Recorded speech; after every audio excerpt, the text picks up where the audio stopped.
Good morning, everyone. Welcome to Sports Shorts Daily, presented by LaBears Casino, where they have the Barstool Sportsbook. And hey, you can bet on college baseball right now, not just Premier League soccer and NBA and NCAA tournament, but a little college baseball. Tommy Krysan checking in with us this morning over at the Court Street Cafe and Port Allen. We're having a great breakfast over there. And I'm coming to you from the Louisiana Sports Hall of Fame studios. Today on Sports Shorts Daily, we'll get into talking about those LSU baseball Tigers. They bounced back from their first loss of the season. It was a bad one on Saturday, but just as bad as it was just as good. Jay Johnson called it their best game of the year. They pounded a pretty good Sam Houston team. We'll get into all the details of that. They end up winning the weekend. They took 2 out of 3. They scored more runs or whatever than the other team, so they won the belt, which was the award they got for winning the tournament in Round Rock. They'll stay there. They'll play Tuesday night against the University of Texas. We'll delve deep into that. LSU's men's and women's. The men, they keep it going for us. We've been telling you, and even if you're not a gambler, this is just like too easy. You got to take it. Tigers 15-5-1 in their last 21 games against the spread. If you went against LSU in the spread, the Tigers were a 4.5-point dog, I believe, at tip-off, and they ended up getting beat by a lot more than that. Double-digit loss over on the road at Ole Miss. They are now dead last in the SEC, 2 wins on the year. They're in 14th place. 2 more games left to go. LSU men will play at home against Missouri on Wednesday, who's a very good team, an NCAA tournament team right there in the mix, and Florida on the road, who has no chance of going to the NCAA tournament unless they run the table in the tournament, SEC tournament next week, and get that at large. Get the automatic bid, rather. Women, packed house, set all kind of attendance records. They bring it home, win by double digits against Mississippi State at the PMAC. And then, of course, they're the number 2 seed in the SEC tournament. TK will fill you in on that. And Dylan Cruz, Jay Johnson called the best player he's ever coached. High praise for a guy who has 14 players in the big leagues as of last year. And we'll get into a whole lot more. But let's bring in Tommy Krysan over at Court Street Cafe. What are you more surprised about, Tommy, the overall weekend and Dylan Cruz and how they played yesterday, or the loss on Saturday? The loss on Saturday and the way it went. You leave 14 guys on base, you strike out 15 times. And as you pointed out, they got 12 free passes, 9 base on balls, and 3 hit by batters. And, that led to the 14 guys left on base. But I guarantee you, if you leave 14 guys on base and strike out 15 times, you're not going to win a lot of those games, if any. So I think that was something. But, we knew they weren't going 56-0. Everybody knew that. And, sometimes you got to get beat and then learn from it. And then, of course, they answered it. I'm sure that's what Jay Johnson wanted to see. How do they respond? What's going to happen? Iowa did a great job Saturday. You got to give them credit, as Jay Johnson did. One of few coaches that gives another team credit, calling them by name like that. But yesterday, Ronnie, wow. Just that's the number 1 team in the nation. Now, they only get Bryce Collins. If you look at the pitch counts with pitches and then strikes, of course, he walked 4 people, but he struggled to throw strikes. The age-old story, you got to throw the ball over the plate. You got to throw strikes. All the other pitchers for LSU threw strikes in their pitch count was significantly high, great ratio. And that's what ends up being the difference. Bryce Collins walked 4 people and allowed 3 runs. A walk's a half a run. We all know that. So it proved out again right there. But I think, Dylan Cruz and Jared Jones and, these guys 23 hits, was it? 23 hits. Jumped on them and never let up. That was the number 1 team in the nation. And I did notice Jay Johnson's comments that Cruz is the best player he's ever coached. And nothing Dylan Cruz does will surprise me. When he got 5 hits yesterday, 3 doubles in 1 game. The guy, and it doesn't get talked about enough, but he's a great center fielder with a very accurate arm. Maybe not the strongest arm in every ballpark, but very accurate when he's delivering those throws to the different bases. So he's the guy. The LSU fans need to enjoy him this year.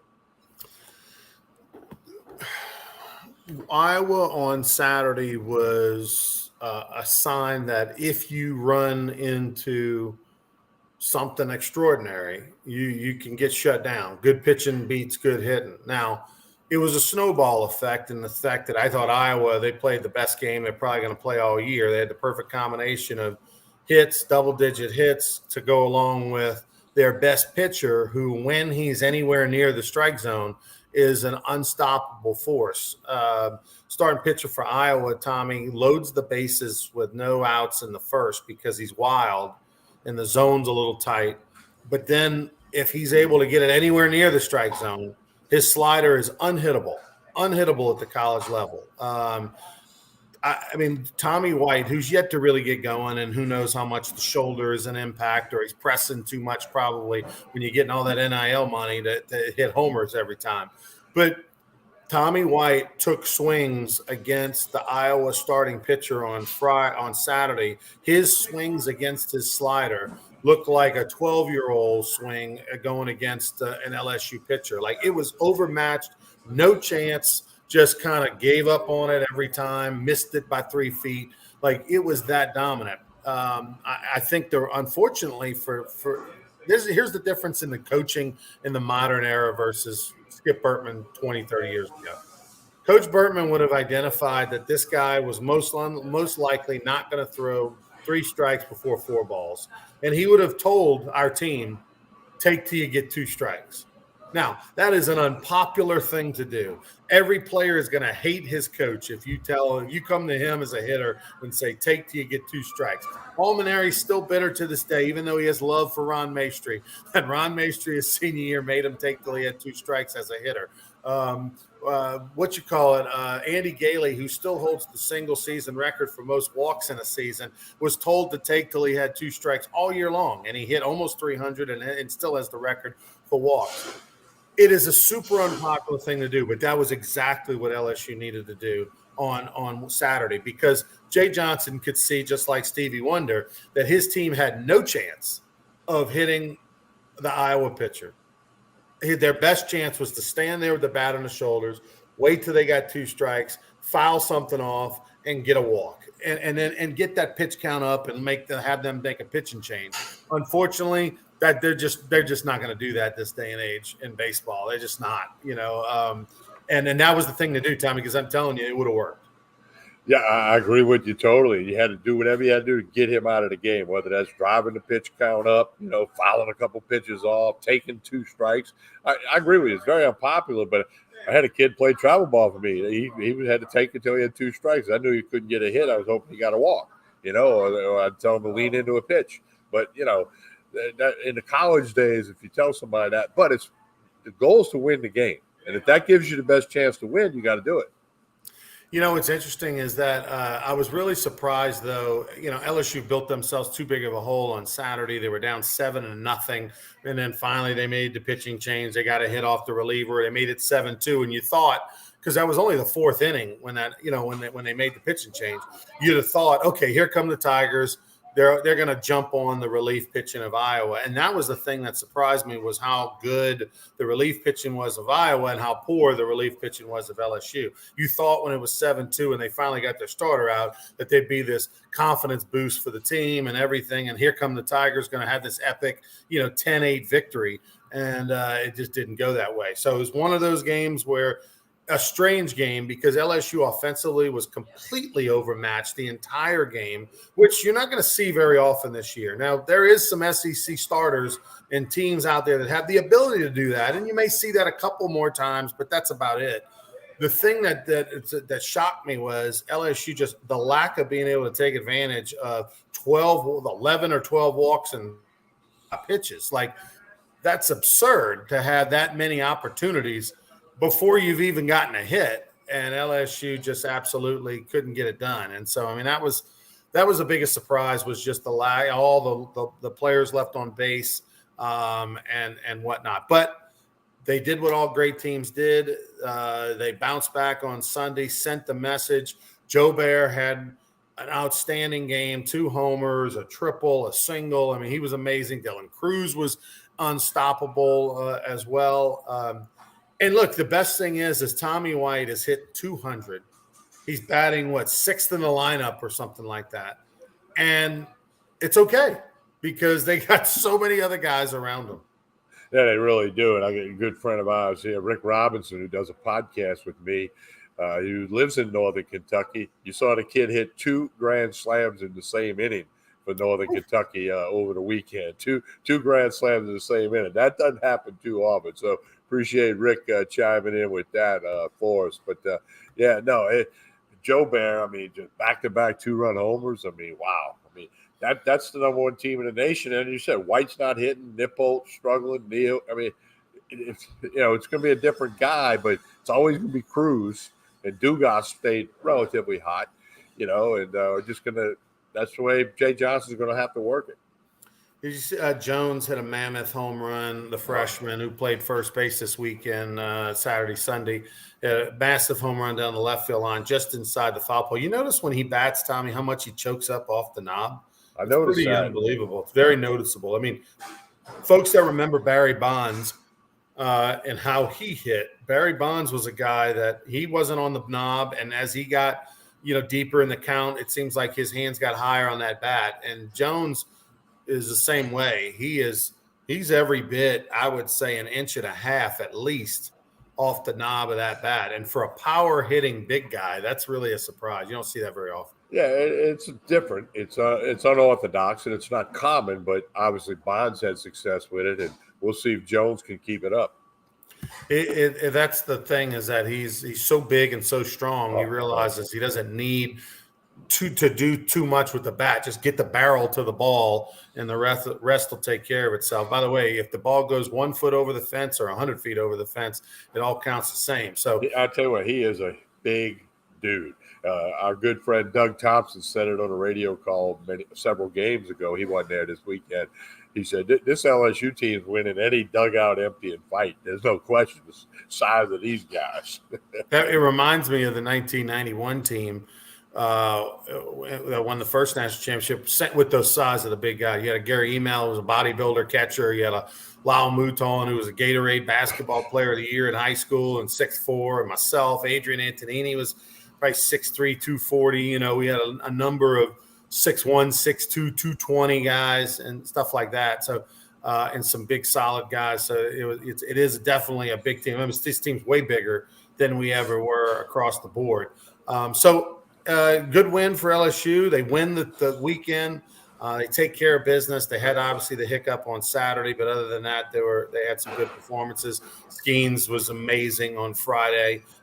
Just continues to look like arguably a top 2-3 pitcher in the country. And it'll be a good one on Tuesday. Hurd will get the start for LSU on the mound, the UCLA transfer, and then Christian Little will be first in out of the bullpen. He didn't get a chance to throw any this weekend. The Vandy transfer, who was really good his first 2 outings in the relief this year. So LSU is going to be fully loaded with,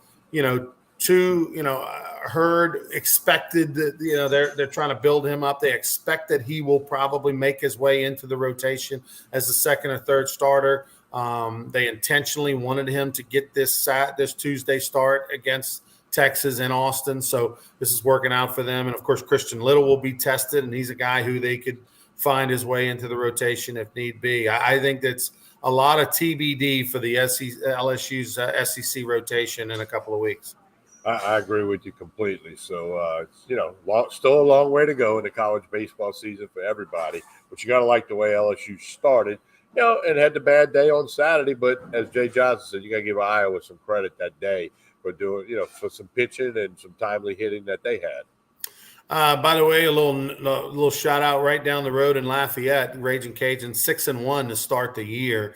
They swept a 4-game series against BYU. Had a couple walk-offs and got it done. They played well this past week to start the season. That's a nice team. If they hit any amount, they will have a very good team this year. They're picked to finish 4th in the Sun Belt Conference behind Texas State, Georgia Southern, and a very good Southern Miss team who'd be even better if the transfer portal wasn't in effect because they lost a couple guys out of there, including a superstar pitcher that transferred to Florida. But BYU, they're always – BYU is one of those teams you don't realize they were COVID before COVID. BYU, that guys leave high school, majority of them go on a 2-year Mormon mission. So by the time they get to college, they're not 18 years old, they're 20, 21 years old. And so that a lot of times you play against guys that are 22, 23, 24, 25. That was very uncommon. Now it's more common with COVID and transfer portals and things like that. You're playing against guys that have been in college 4, 5, in some cases 6 years with COVID. But so it's an older, more mature team. And unless you're hurt, a 23-year-old is usually going to be a better player than an 18, 19-year-old. And so BYU always pretty good. They've got a decent baseball team, but the Raging Cajuns at home, just a little too much for them. They did a 8-game road trip in Louisiana, did BYU.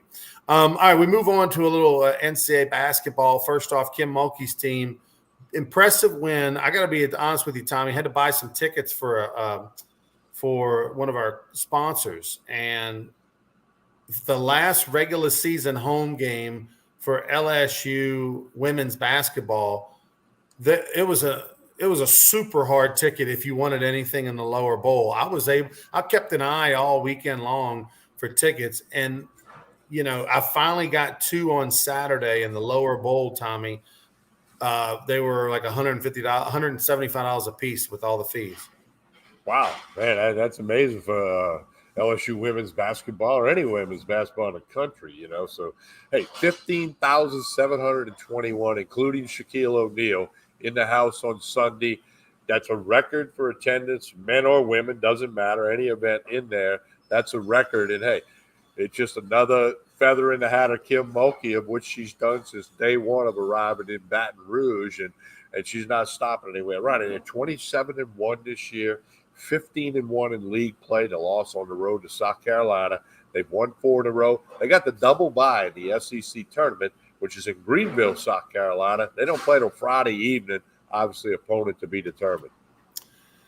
By the way, Shaq in the house, and keep an eye on your social media this week. On Wednesday, we'll release something on Baton Rouge Rougarous Facebook page. And you got a shirt a jersey big enough to fit Shaq? Well, we didn't have one, but we were able to hook up with Shaq.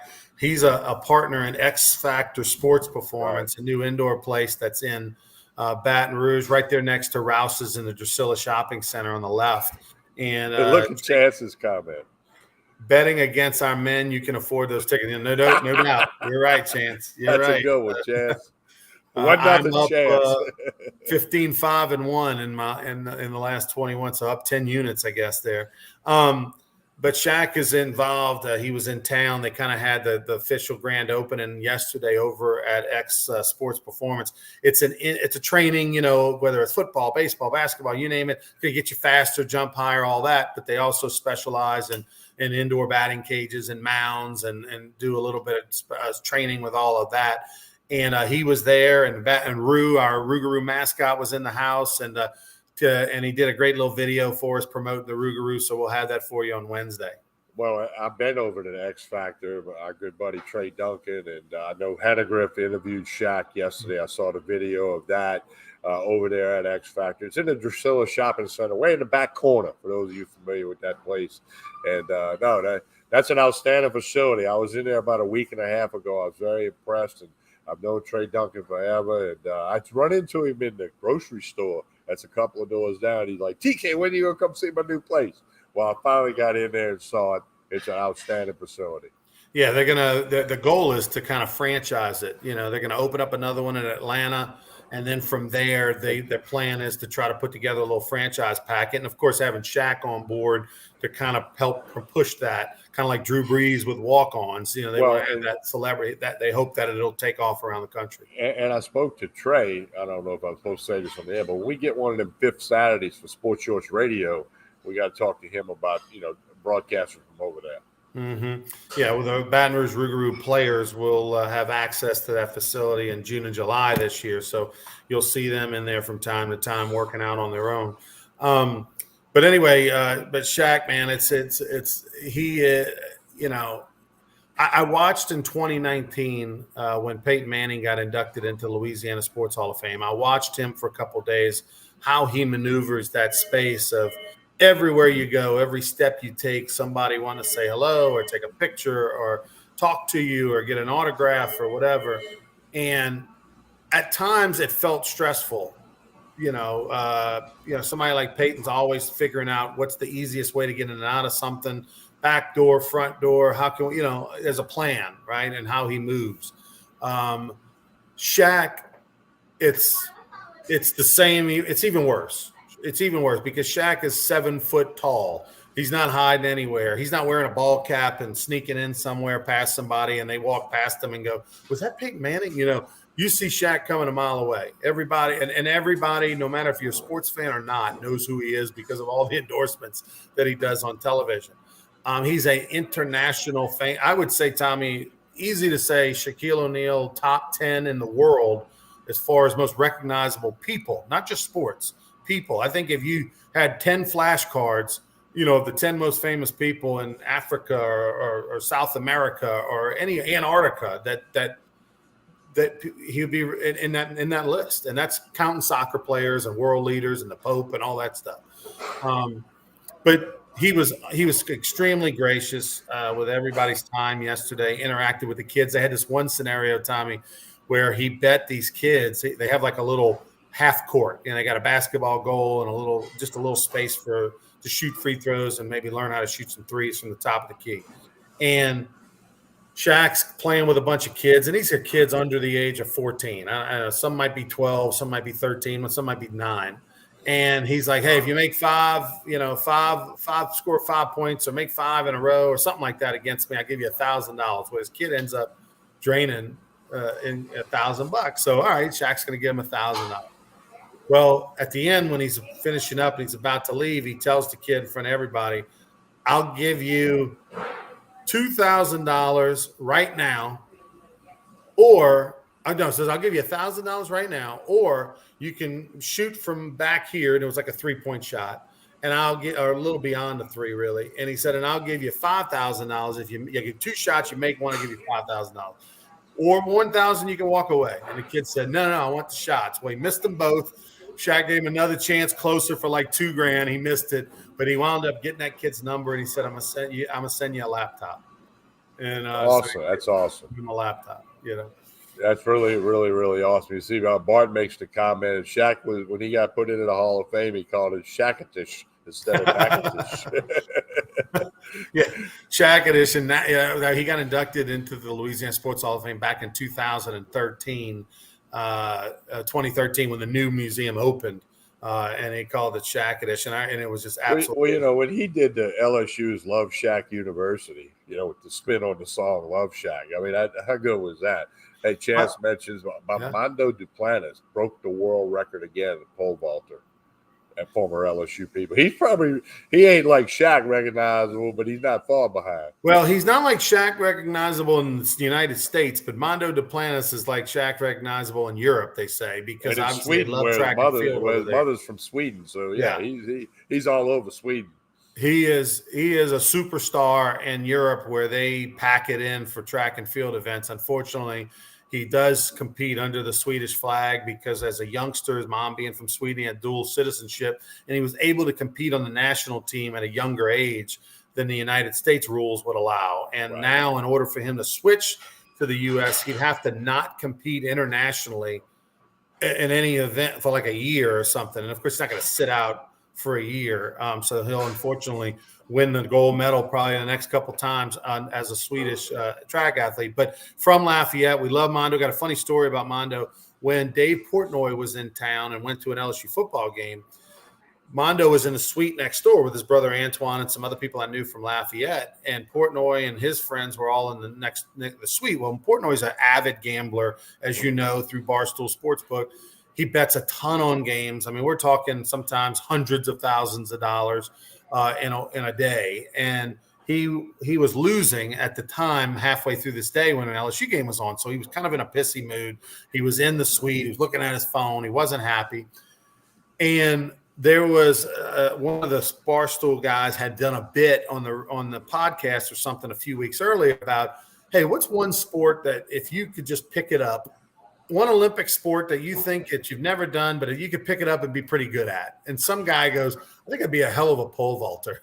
And of course, the rest of the guys are like, "Get out of here! That's ridiculous. It's the hardest one that you can do." And all he's like, "No, I really think I'd be a hell of a pole vaulter." And so they tagged Mondo Duplantis in this bit on social media. So Mondo went back and forth with them kind of jokingly. So Mondo wanted to, I told him that the Barstool guys were next door. So he wanted to come in and say hello, but he was kind of sheepish about it, and I was like, no, man, let's walk. I want you to walk. You're the number one track athlete in the world. There's nothing to be sheepish about. So I walked Mondo and his brother in, and I wanted to introduce him to the guys because the guy he went back and forth with on social media was in the suite.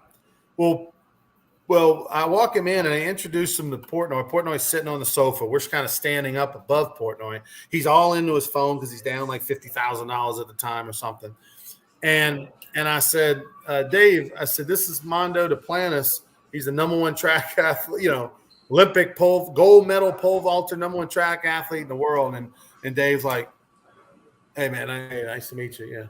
Yeah. I mean, could have cared less in that moment. Now, the other guys they had a great time and had fun with it, and they all joked and laughed about the bit, on Barstool with Dave. Not impressed with a Mondo. Yeah, Mondo's uncle Robert graduated with me from Holy Cross, and Robert was a pole vaulter. And then Mondo's dad Greg was behind us at Holy Cross. He got there after Robert and I left. So I've been friends with the Duplantis family for a long time. Saw Robert at my reunion last fall, and we talked about Mondo and pole vaulting and all of that stuff. And Robert lives in Lafayette right now at the time too. So quite a story with Mondo Duplantis, no question about it. Yeah, the Duplantis family is kind of like from the Ringling Brothers and Barnum and Bailey circus days, the Flying Luendas. Remember the trapeze family that did it for decades? It's kind of like the Duplantises. It started, back at Holy Cross, 40 plus years ago, and now everybody does it. It's a rite of passage. Even if you don't do it internationally, you have to do it. But congratulations to Mondo, another world record. That's just unbelievable, man. Unbelievable. Yeah, that's pretty cool. I saw it. I shared it on my Twitter thing again because I've known his uncle Robert forever. All right, so LSU men's basketball, jump on the train. We don't know yet what the line will be. We'll tell you it's Wednesday morning against Missouri at home. My guess is, Tommy, they're going to be 9 or 10 dogs. I've been surprised by the line lately. It's been lower than I thought. Hopefully not 9 or 10, maybe 6-point dog at home, something like that. We'll see. Not more than 10, but listen, they're going to get blown out. Regardless, go to the Barstool Sportsbook at LaBerge and put some coins on a small amount, large amount. You got to do it. You've been, a couple of years ago, we rode the Alabama football first half train. Now we're riding the LSU basketball train. And there's value here, folks. Stick with Sports Shorts Daily, Sports Shorts Radio. All right. TK and I will be back on Wednesday morning for more Sports Shorts Radio. He'll be over at Tremonti's Meat and Seafood. Tell us about Court Street on your way out. Well, this past Saturday, they had some live music, steak night, crawfish, had a huge night. Here's the deal. Court Street Cafe, connect on Facebook and Instagram. They're creating the events. They post everything that's coming up. Lots of good things happening here. Just a couple of minutes over the bridge. 805 Court Street in Port Allen. Got plenty of parking, nice patio out front, but connect on Facebook and Instagram. That's a great way to keep up. They got lots of special events and cool events coming up here at Court Street Cafe in Port Allen. Jason and the staff do a great job.